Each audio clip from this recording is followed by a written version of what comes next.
Before we come to Prime Minister's questions, may I extend a warm welcome to the President of the Parliament of Montenegro and his delegation who are in the gallery today.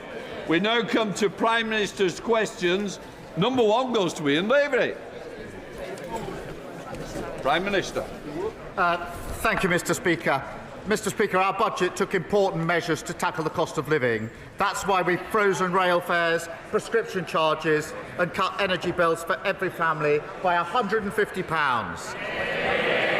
Today, Mr. Speaker, we're going further. For too long, parents have been pushed into spending more on infant formula than needed, told they're paying for better quality and left hundreds of pounds out of pocket. I can announce today that we're changing that. We will take action to give parents and carers the confidence to access infant formula at more affordable prices, with clearer guidance for retailers and helping new parents use loyalty points and vouchers. Together, Mr. Speaker, that will save them up to £500 before their child's first birthday.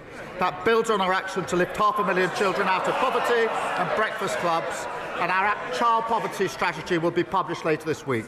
This morning, I had meetings with ministerial colleagues and others. In addition to my duties in this House, I shall have further such meetings later today. Thank you, Mr. Speaker. The North East is still picking up the pieces of the destruction and decimation of 14 years of Tory government. Men in the North East of England still expect to live 10 years less than people in other parts of the country. Women in the North East of England are making, on average, more than £11,000 in wage than people in other parts of the country. 33% of kids in my patch in Blythe and Ashington are living in poverty. The unemployment rates are above the national average, and the national wages are below the national average. You know, Mr. Speaker, the people in the North East are a proud breed, and we deserve much more than this, mine. Can I ask the Prime Minister if he can assure me and the people in my constituency and in the North East if there's much to look forward to on the horizon? And will he meet with me to discuss how we can shape it? Prime Minister.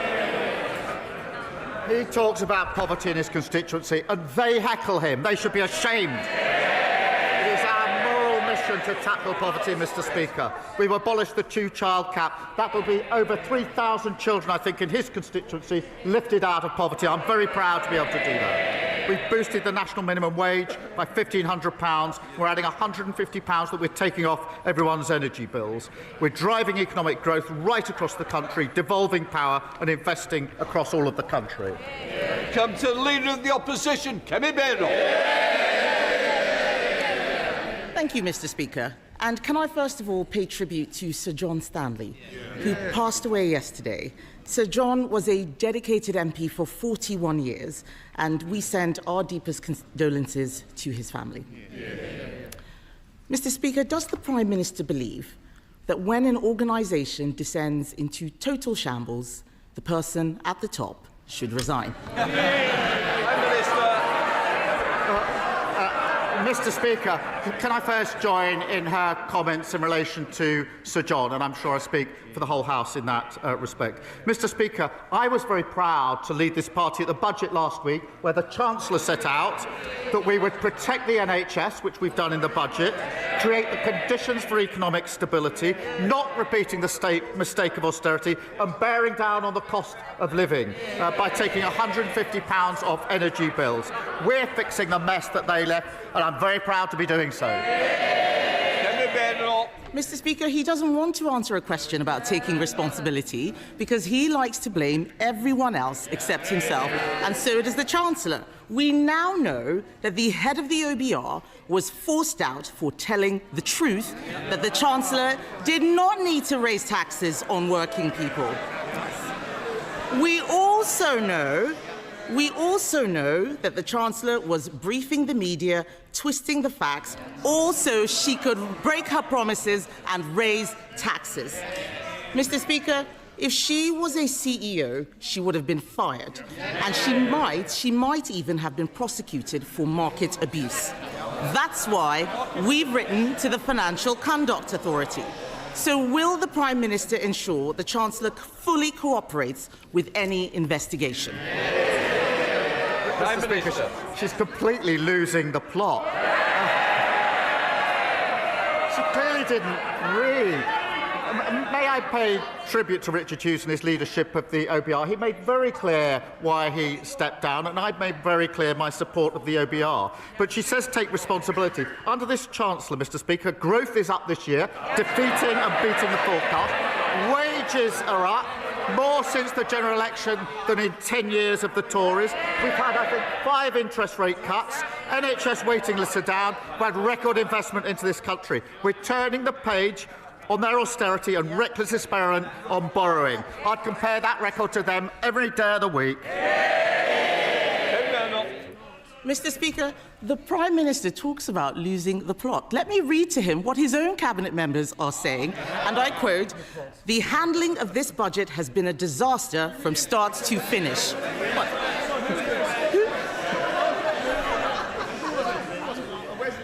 Yes. Who said that? Was it him? Was it her? In fact, I think it was probably her, actually. It was probably the Chancellor. In fact, Mr. Speaker, one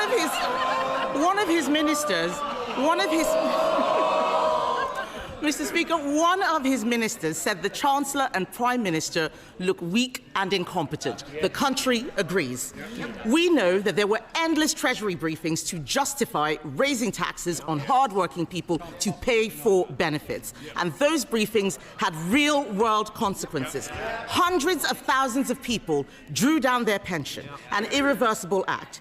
So the Prime Minister pays tribute to the head of the OBR. If the head of the OBR had to resign over market-sensitive leaks, why is the Chancellor still in her job? Mr. Speaker, last year they left us with a £22 billion black hole.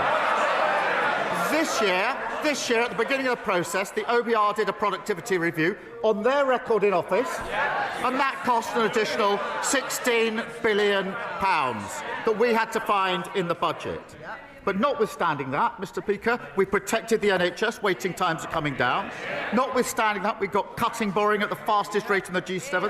Notwithstanding that, we've got £150 off energy bills. That's added to rail bills and prescription as well. Order. Mr. Holden, your voice carries more than mine. The difference is yours will be carrying outside, not in the chamber. Prime Minister. Mr. Speaker, what she doesn't understand that picking up a £16 billion tab for their failure is not a good starting point for any budget. And the OBR said yesterday, Mr. Speaker, that the Chancellor's speech was not misleading. So if the Leader of the Opposition had any decency, she'd get up now and apologise. Mr. Speaker. You might be enjoying a cup of tea with Mr. Holden if you carry on. Mr. Speaker, no one believes a word that the Prime Minister says. We now know the black hole was fake, her book was fake, her CV was fake, even her chess claims are made up.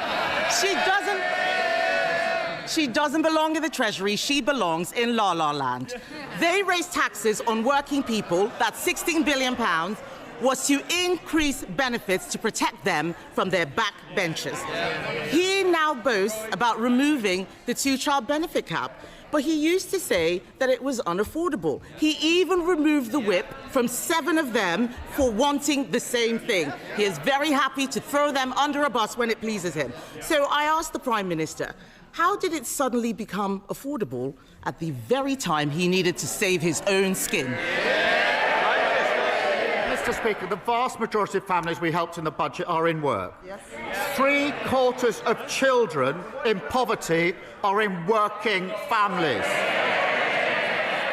Their policy of nearly 10 years on the 2-child benefit cap had one result and one result only. It dragged hundreds of thousands of children into poverty. They should be utterly ashamed of that.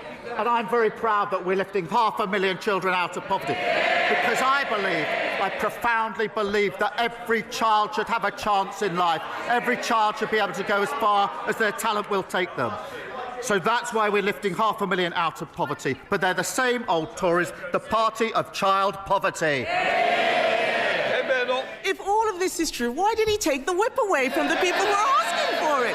Let's remind the Chancellor, exactly a year ago today, on the 3rd of December 2024, the Chancellor said, we will never have to repeat a budget like this one. If only. He may have taken the whip away, but the rebels had the last laugh. The Prime Minister has lost. He can't run his own party. He can't, let alone the country, Mr. Speaker. Let me quote what the hard-left former Shadow Chancellor said. He said, we've won. He's right, isn't he? Prime Minister. Speaker, I've said repeatedly that bringing down child poverty is a moral mission, a political mission, and a personal mission. They drove hundreds of thousands of children into poverty who will pay the price for the rest of their lives for their failure. We're taking 500,000 of them out of poverty. Very proud to do so. That is good for children, it's good for the economy, and it's good for the NHS, who will have less of a burden on them. They should be ashamed of what they did on child poverty, and she should stand up and she should apologise. Kemi Badenoch. Mr. Speaker, let me tell the Prime Minister, making the whole country poorer and destroying jobs is not how you keep children out of poverty. In the past week, we've seen broken promises, broken leadership, and a broken budget for Benefit Street. A broken budget for Benefit Street. The Education Secretary is chuntering. Where is the money for the children on special educational needs? Where is it? Where is it? Unemployment is up. Unemployment is up. It's coming out of her budget. It's coming out of her budget. She's shaking her head. She doesn't know where that money is coming from. But let's be clear, Mr. Speaker. Unemployment is up. There are more children now growing up in workless households because people are losing their jobs. It's not just the head of the OBR who's losing his job. Millions of people have been hung out to dry by their budget. And isn't the truth, Mr. Speaker, that behind it all is a Prime Minister who only cares about one person's job, his own? Mr. Speaker, she wants to put 500,000 children back into poverty. She thinks the Chancellor should resign because the economy is improving. We are turning the page on their failure. We are bringing waiting lists down. We're bringing stability that cuts inflation and interest rates. And we're bringing down bills. We're building a brighter future. Conversations about a new Ireland are deepening, with people from all sorts of backgrounds having serious, hopeful discussions about building something new. Yesterday here in Westminster, along with the member for South Antrim, who has a different view to me, we hosted two of the island's most respected journalists, making the case both for and against Irish unity. While both positions were argued, clear voice was at the time for careful preparation is now. Does the Prime Minister agree with me that while there is much work to do before any referendum, that to avoid a mess like Brexit, it is prudent and completely compatible with the Good Friday Agreement for the Irish and British governments to jointly prepare for constitutional change? Prime Minister.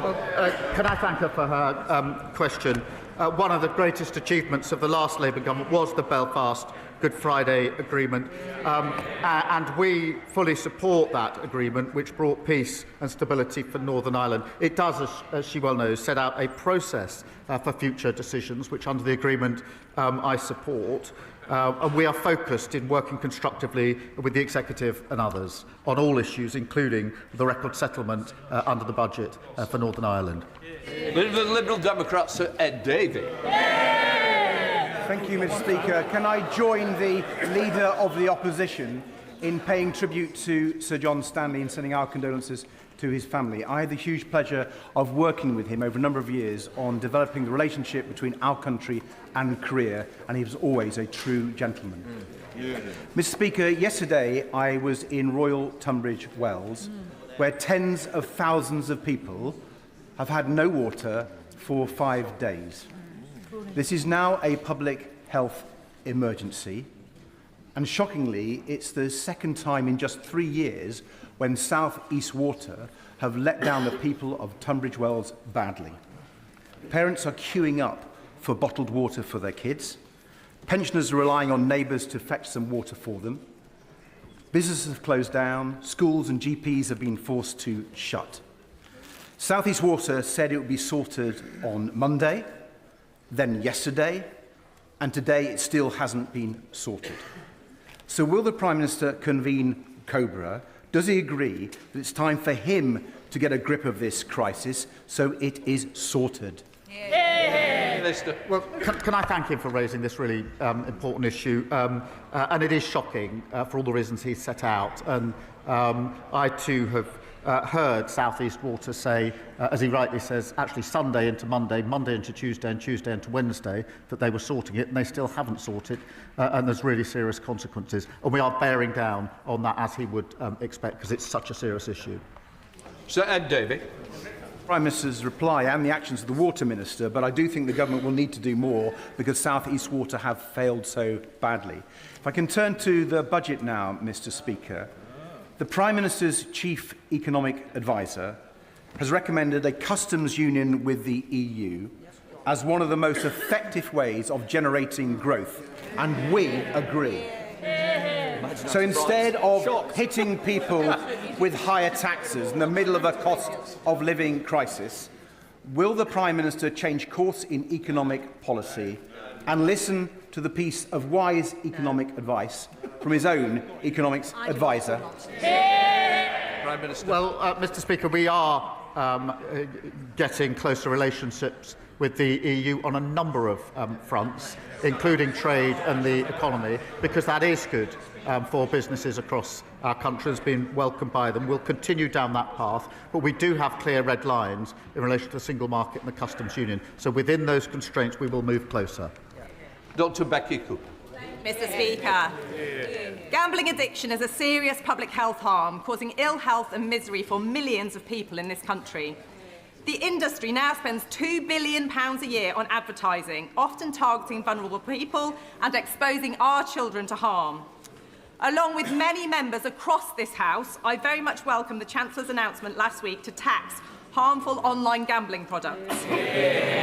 Would the Prime Minister agree with me, therefore, that to continue this essential work, we must now act to tackle harmful gambling advertising to protect the health of our children? Prime Minister. Well, I thank her for raising this, because she's right that harm from online gambling has surged. Mr. Speaker, NHS referrals are up 91% in the past year. The decisions we made in the budget mean investment in public services and lifting over 500,000 children out of poverty. But we are working with industry to ensure that adverts don't exacerbate harm. And through our £26 million investment, we're helping the Gambling Commission crack down on black market sites and illegal adverts to keep players safe. Paul Holmes. Thank you very much, Mr. Speaker. In 2020, the Justice Secretary said criminal trials without juries are a bad idea. The Prime Minister himself said there should be a right to trial by jury in all criminal cases. Now they want to scrap them.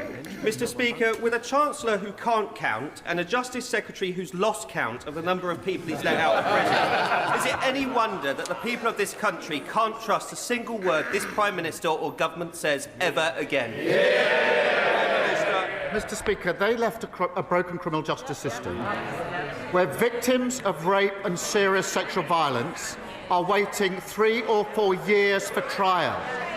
Only this week I've heard further examples of 14-year-old girls and 16-year-old girls having to give evidence 4 years after the allegation. That is not justice for them, and I'm determined that we will deal with it. Now, as he well knows, of all criminal cases going to court, 90% have always been in the magistrate's court. 90%. 10% go to the Crown Court. Of that 10%, 7% plead guilty. That means that 3% of all criminal cases go forward for a jury trial. Not all of our cases. We are making changes, sensible changes, to ensure that we can make sure that victims get justice and it's denied under the failure that they left. Jill Taylor. Thank you, Mr. Speaker. I'm really pleased to hear many constituents tell me how much local NHS services have improved since this Labour government entered office. But some, like David Wootton from Atherstone, have faced long delays. He was told he'd have to wait 5 months for X-ray results from George Eliot Hospital, and he's not the only one. My constituents in North Warwickshire and Bedworth deserve better. Can the Prime Minister set out how he will go further and faster to get our NHS fighting fit again? Prime Minister. Can I start by saying I'm sorry to hear that David, her constituent, is waiting. We did take decisions at the budget to invest in the NHS and tackle waiting lists. And that is to help people like David. We delivered £29 billion extra investment into the NHS and scrapped NHS England to invest in the front line. We are opening, Mr Speaker, 250 neighbourhood health centres to treat patients closer to home, and we've got over 5 million extra appointments being delivered. And waiting lists are down 230,000. They chunted, they absolutely destroyed our health service, and we're picking it up. They should be ashamed of themselves. Thank you, Mr Speaker. My constituent Claire, she runs Claire Howard Jewellery in Fakenham, and she's just one of many small business owners who contacted me after the budget from last week. She was absolutely incensed by the style of the Chancellor, where she seemed to give the impression that she was reducing taxes on small businesses, when the exact opposite is the case. Claire's tax is going up on her shop, not coming down. So could the Prime Minister do Claire and many other shop owners the common courtesy of just admitting that their taxes are going up and not down? Prime Minister. He raises an important point. Let me address it. Because at the heart of this issue is that temporary business rate relief was put in during the pandemic by the last government. That was the right thing to do, and we supported it, but it was temporary relief. That is now coming to an end, and obviously there's a re-evaluation that goes with it. So what we're doing is permanently lowering the rates for leisure, retail and hospitality, but because of what the changes are, we're putting in transitional relief of £4 billion. That means there'll be a cap on increases for small businesses, and we're finding that by adjusting the burden between them and the online giants. But in the end, it's the temporary business rates coming to an end that we have to adjust through this policy. Oliver Ryan. Thank you. Thank you, Mr Speaker. I declare an interest as the chair of the All-Party Parliamentary Group on Multiple Sclerosis and as the proud son of a lifelong multiple sclerosis patient, and she joins us in the gallery today. Neurological conditions like MS or Parkinson's affect 1 in 6, but wait times for first and follow-up neurology appointments have increased by a huge 65% since 2020, risking delayed treatment and diagnosis at critical time. Now, I'm proud this government is bringing NHS waiting lists down, cutting emissions, investing in care and equipment. But will my right honourable friend, the Prime Minister, formalise these efforts and support an NHS modern service framework for neurology and get these wait times down? Prime Minister.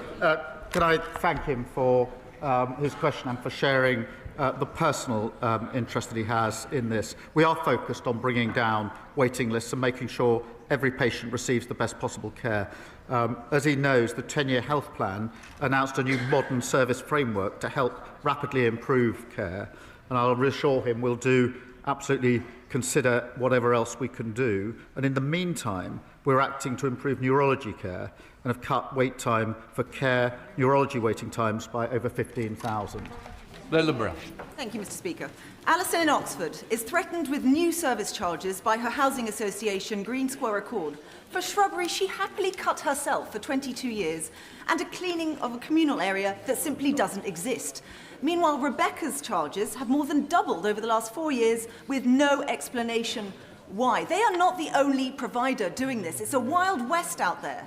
So will this government consider Liberal Democrat plans for a new regulator and a cap on these outrageous rip-off service charges? Prime Minister. Well, can I thank her for raising that? And we are implementing the Leasehold and Freehold Reform Act, which is long overdue, providing homeowners with greater rights, powers and protections. And through this, we will strengthen regulation to protect leaseholders from abuse and poor service, which she's highlighted, bring the injustice of leasehold to an end. That'll protect up to 1.75 million households and make sure leaseholders receive standardised service charge documentation, making it easier for them to challenge unreasonable bills, because the points she makes are good points, and this bill will help change that.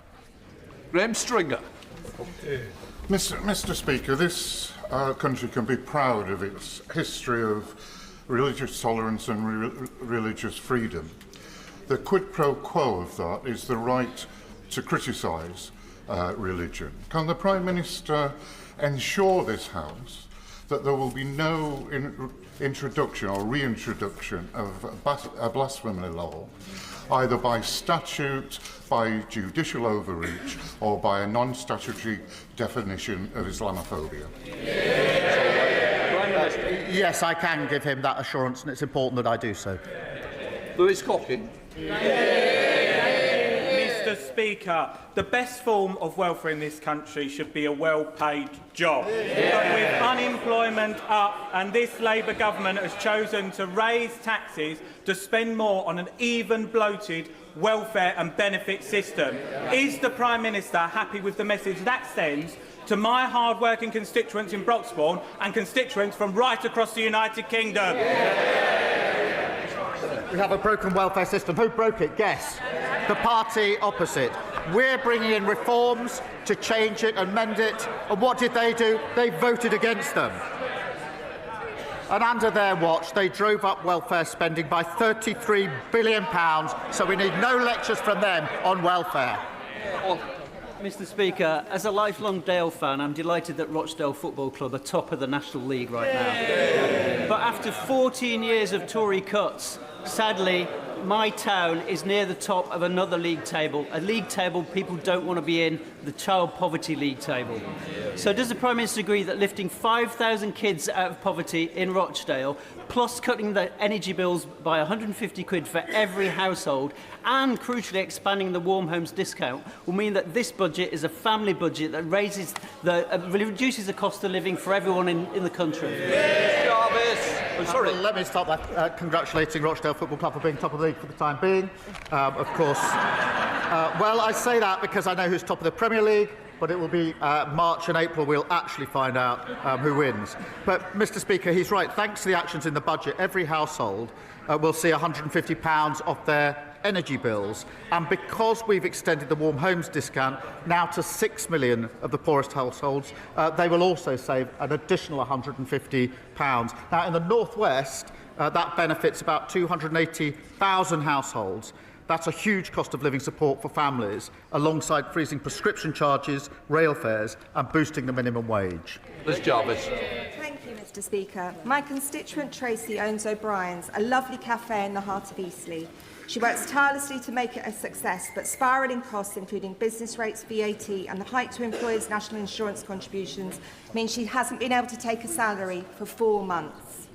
David, the owner of Steamtown Brewery, and Jane, the manager of the Holiday Inn in my constituency, say their businesses will be impacted by the government's stealth tax on our high streets. They feel let down. So will the Prime Minister look again at our call for an emergency cut on VAT for hospitality? Prime Minister. Well, Mr. Speaker, we put in place a strategy for small businesses, which was broadly welcomed by small businesses because they contributed to it. And that involves some of the key asks that they made of us, including late payment and for hospitality, greater flexibility when it comes to licensing. Of course, we'll always look at other measures that can help small businesses. We set out quite a lot of them in our small business strategy. Andrew Pakes. Thank you, Mr. Speaker. At the weekend, I had the great privilege to join volunteers from Peterborough Food Bank at the Tesco in Warrington on their autumn food drive. I'd like to put on record my thanks to my constituents and those of other honourable members who supported this Trussell Trust initiative over the last week. One of the most significant challenges my food bank have consistently talked to me about is child poverty.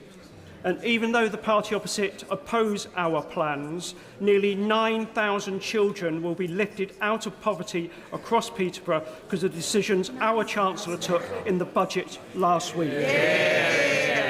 Does the Prime Minister agree with me? This isn't just the right thing to do for these children, it's an investment in our future and in our growth. Prime Minister. I thank him for raising this, and I was in his constituency just the other week, and we could see the impact that this measure would have on children. In Peterborough, as he says, 9,000 children living in poverty. In his constituency, 5,500 children living in poverty, and we are lifting them out of poverty, and that is the right thing to do.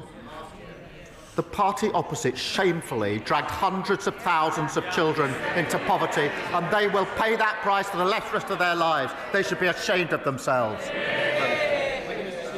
I was recently the target of an AI deepfake video announcing my defection to reform. And as colleagues across the House will know, that's about as likely as reform moving from pub populism to a coherent programme for government. I'm delighted to reassure my Chief Whip and the House that I am and always have been a faithful Conservative. But does the Prime Minister agree with me that while satire has always been an important part of our politics, the rise of AI deepfake disruption is a serious threat to our democracy? And would he agree to work with me and cross-party MPs to frame some appropriate reforms as proposed by the recent Speakers' Conference to protect our democratic integrity? Well, can I thank him for raising that? And it is an important issue. We do need to work cross-party where we can on deepfake, on AI and other issues that need to be addressed. I had, I'm afraid, missed his alleged defection to reform. I wouldn't have believed it if I had seen it. But I have to say, there's a lot of them going. There's three ex-MPs have gone, I think, this week. They talk about leaks. That's where their leaks are going, to reform. And I saw a leak, talking of leaks, on the front page of the Financial Times this morning, where apparently the leader of Reform says he wants to merge with the party opposite and sit down here with them. An absolutely unholy alliance of austerity and failure. Elsie Blundell. Thank you, Mr. Speaker. This week I've been speaking to Tetrasil, warehouse workers at Tetrasil in my constituency, who have been given an appalling ultimatum in the run-up to Christmas: either sign a new contract with reduced pay and breaks, or lose your jobs. Can the Prime Minister advise me what action can be taken against rogue employers like Tetrasil who take action against workers and seek to exploit them and undermine their rights? Well, can I thank her for raising this and for fighting hard for her constituents who are facing awful uncertainty, which is bad enough at any time of the year. It's really bad at this time of the year, and our thoughts are with the workers and their families who are facing the uncertainty that she has flagged. Our landmark Employment Rights Bill will strengthen workers' rights and put them in a better position, including ending unscrupulous fire and rehire practices. But I thank her for fighting for her constituents. Shocker Adam. Thank you, Mr. Speaker. No religion, no theology, no philosophy is beyond critique or scrutiny, and we must protect freedom of speech at all costs. But Islamophobia is real. At least for Zainab Hussein in my city, who was run over not just once, but twice simply for being a Muslim. She survived. Not so lucky was Makram Ali, who was killed outside Finsbury Mosque simply for being Muslim. Not so lucky was Muhammad Salim, who was stabbed to death simply for being a Muslim. I would like to ask the Prime Minister that in opposition, a definition of Islamophobia was adopted. In government, it has been dropped. Can I ask what's changed? Prime Minister. Can I thank him for raising those examples of hatred in his constituency, and he's right to raise them, and we should all condemn them. Hatred in all its forms should be condemned by all of us in this House, and that includes anti-Muslim hatred as well, and we intend to act on it. Right. Please, Anna Dixon. Mr. Speaker, this week I met constituents Mike and Sue. Their autistic son, Jimmy, was imprisoned as a young man. The judge recommended a sentence of 2.5 years. Jimmy is now in his 40s. He's been in prison for nearly 20 years on an IPP sentence. Jimmy's doctors say he's safe and well for discharge. There's a supported living flat waiting for him in Shipley. Will the Prime Minister please help by ending the injustice of these IPP sentences and help get Jimmy home? Prime Minister. Well, can I thank her for raising this case? She raised it with me in the lobby last night, and it is a really shocking case of 2 years, leading to someone being in prison already over 20 years and not yet released, and with delays in the release process. The Justice Secretary will look into this case and meet to discuss her concerns to see what more can be done. It's right that IPP sentence has been abolished, and we're committed to supporting the progression of all those who are serving such sentences. Rachel Gilmore. Thank you, Mr. Speaker. I have a charming elderly constituent who, after a series of very major medical interventions, has been left in excruciating, uncontrolled pain after her opioids were withdrawn, pushing her to suicidal ideations. Can the Prime Minister shed light on what plans His Majesty's Government has to help people manage pain, to live a happier and more comfortable life? And please, can I have a meeting with the appropriate Minister? Prime Minister. Can I thank her for raising what's an awful case? And we are putting in further protection and support, but I will take her up. I think it is important for her to discuss that with the relevant minister, because the case that she has referred to just sounds appalling. Jane Kirkham. Thank you, Mr. Speaker. Under this Labour government, NHS waiting lists are coming down. I welcome the commitment to refurbish Truro Health Park in my constituency, one of the first new neighbourhood health centres in the country.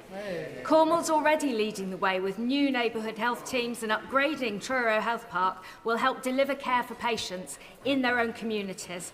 Will the Prime Minister confirm this investment reflects decisions taken by this government to prioritise community healthcare, and that services won't be removed before effective community replacements do come online?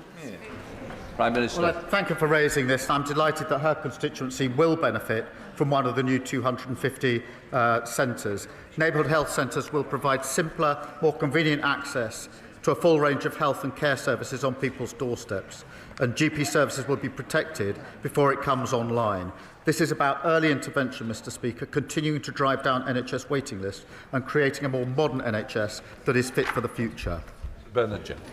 Mr. Speaker, could the Prime Minister give his assessment of the latest news that President Putin has again turned down terms for peace in Ukraine, and in the light of his extraordinary outburst designed to destabilise our understanding of the truth?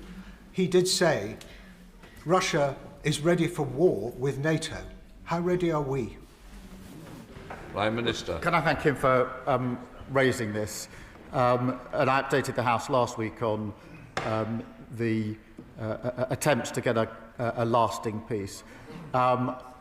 We all know that Putin is the aggressor here. We all know that Putin is dragging his feet, not wanting to come to the table, not wanting to reach an agreement. We have to continue to put pressure on in every conceivable way. That is in supporting Ukraine with capability and resource, but also ensuring that our sanctions, acting with allies, do as much damage to the economy in Russia as we can, and pressure that we can put on. We'll continue to do so, but he's absolutely right to raise it, and I thank him for doing so.